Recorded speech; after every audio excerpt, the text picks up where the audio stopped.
Ал эми кыздар, мен сиздерге сөз бергендей эле ушул мастер-классты сатып алган кыздарга менден белек, ыраазычылык катары ушул лазычандын рецебин көрсөтө кетем деп айткам. Бул үчүн бизге ушундай кургатылган ачуу калемпир керек. Бир аз өтө майда эмес, ушундай чоңураак майдаланган крупномолотый деп айтылат орусча калемпир керек. Аны мисалы бул жерде 3 кашык колдонуп атам, аш кашык. Ага 1-4-5 аш кашык муздак эле суудан кошуп аралаштырып чыгабыз. Нымдап чыгабыз. Кургатылган калемпирди кайрадан нымдап чыгабыз.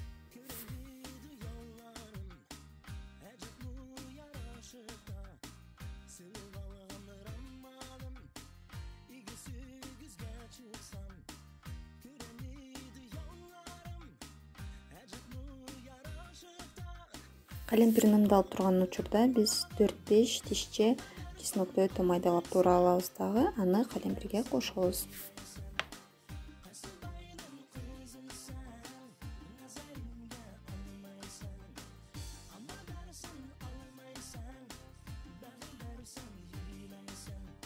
Эми нымдалган калемпир менен ушул сарымсакты жакшылап аралаштырып алабыз.